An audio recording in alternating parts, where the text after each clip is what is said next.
That recurring puddle in your yard after it rains isn't just an eyesore, it's a warning sign. Unchecked, this water could be silently causing thousands in structural damage to your home's foundation.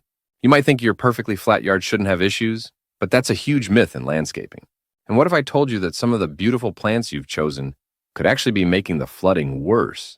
We will now break down the strategies, from simple soil fixes to powerful drainage systems, that will give you control. Let's start with Level 1 defense. First, check your gutters. A downspout dumping water at your foundation is the easiest problem to fix. Next, years of foot traffic can compact soil into a concrete-like layer. Annual aeration lets water penetrate instead of pooling on top. Finally, look at the slope of your yard. Water should always flow away from your house. If it slopes inward, you have a critical flaw. So you've checked gutters, aeration, and grading, but if water still pools, now we need to go deeper, literally into the soil itself. The type of soil you have dictates almost everything. Heavy clay soil has tiny particles that pack tightly, leaving little room for water to pass. The solution is to amend the soil, not replace it. Adding organic matter like compost forces the tiny clay particles apart, creating larger pores. This same principle applies to your surfaces. Large concrete patios act like a dam. Permeable options like crushed gravel allow water to soak in. Improving your soil is powerful, but what about situations with overwhelming amounts of water? How do you actively capture and redirect that flow? For surface water on sloped yards, a swale is an elegant solution. It's a shallow, wide channel designed to slow water down and guide it gently. But for stubborn groundwater in low spots, you need to work underground. This is where a French drain comes in, a hidden highway for water. The choice is vital. Swales manage visible surface water. French drains manage invisible groundwater. Using the wrong one is a costly mistake. But where does all this redirected water go?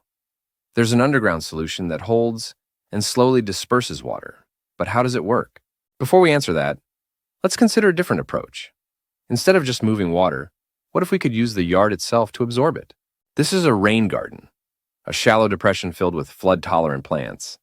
It's a beautiful feature that acts like a natural sponge for runoff. You can also strategically plant thirsty trees.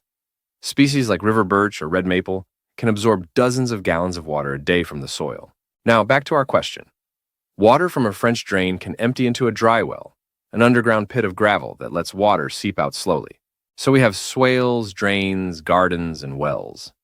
It seems like a complete toolkit. But there are some realities you must understand before digging. Remember how we said plants could be the problem? Dense root systems from large shrubs can compact soil against your foundation, trapping water. It's also important to have realistic expectations. Even a perfect system can be overwhelmed by an extreme storm. The goal is managing 99% of events. This complexity is why a one-size-fits-all approach fails. So how do you combine all these ideas into a single, cohesive plan for your yard?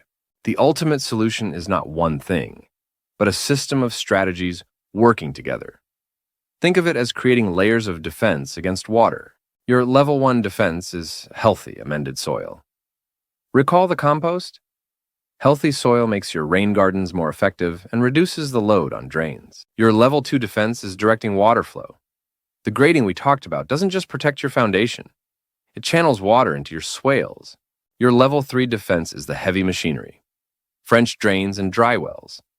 These are your last resort for severe groundwater issues, working in concert. So the hierarchy is clear.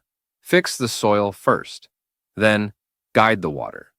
Only then, if necessary, install major drainage systems. As we've seen, preventing yard flooding isn't about fighting water. It's about smart design that invites water to work with your yard, not against it.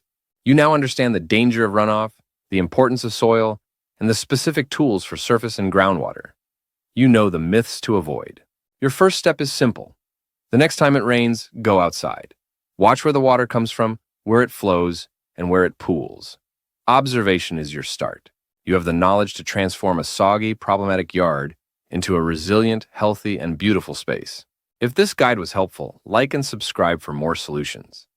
Share your biggest drainage challenge in the comments below.